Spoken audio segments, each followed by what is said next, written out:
and welcome to Mornings with Mindy. Today we're going to be looking at sea glass. Now, sea glass is found on all the coasts all around the world. Here is just a little sampling of my collection that I have. I have kind of a whole little box at home full of ones that I found pretty much just along the Jersey shore. Now you can see that sea glass comes in many different colors. There's more colors than this even, of course. There's clear, here's a brown. This one's actually kind of a darkish green. I don't know if you can see it, but it's kind of a dark green, really dark green. There's the bright green, there's kind of a turquoise. My favorite is the bright blue, that's a cobalt. Now from what I understand, the blue, that pretty bright blue there, is typically from Nova Scotia. So I found it, down here along the Jersey shore. So it made quite the trip. But different pieces, different colors, each have their own history. They probably came from a distinct area. Apparently the blue, like I said, was made in Nova Scotia. And so sea glass is very interesting in that regard, where it definitely has a history. Typically the sea glass that you find, they say, is usually about decades old, up to about 100 years, because apparently glass bottles weren't really mass produced and sold until the early 1900s. So a lot of sea glass is from glass bottles. So that's what they say. They're probably not much more than 100 years old.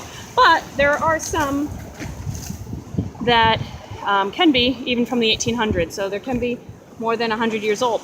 Now mine, you may have noticed, are not completely smooth. They haven't quite been tumbled enough in the water, so some of their edges are still a little rough.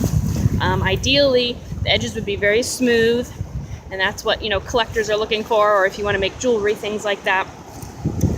Sorry, I'm walking around. I'm being attacked by biting flies, so that's why I'm kind of moving around here a lot. But anyway, if you're interested in sea glass, like I said, there's all sorts of interesting stories about where these things have come from, the bottles that they come from.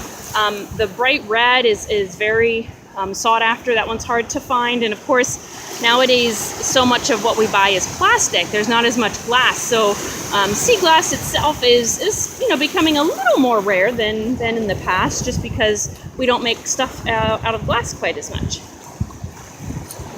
So anyway, this is sea glass. It's a lot of fun to look for along the beach. Obviously, you want it to be even tumbled more throughout the ocean. That makes it nice and smooth. And the sea glass, you might be able to see, like with especially the blue ones here. Hopefully you can see that.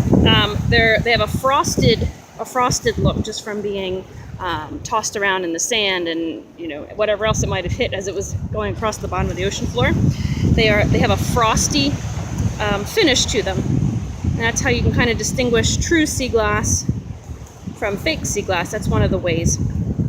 Now, if you want to kind of spruce up your sea glass, some people like the frosty look, other people want to make it a little bit brighter. You can always just rub a little bit of oil on them, and that just brightens it up a little bit if you want to make some jewelry or something out of it. But sea glass is a lot of fun. Obviously, if it does look sharp, I recommend not picking it up. These ones here aren't too bad, but you will find recently broken glass on the beach too, and you don't want to touch that because you don't want to cut yourself.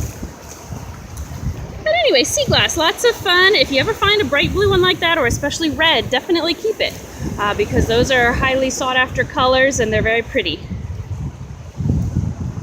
So there's your lesson for today, sea glass.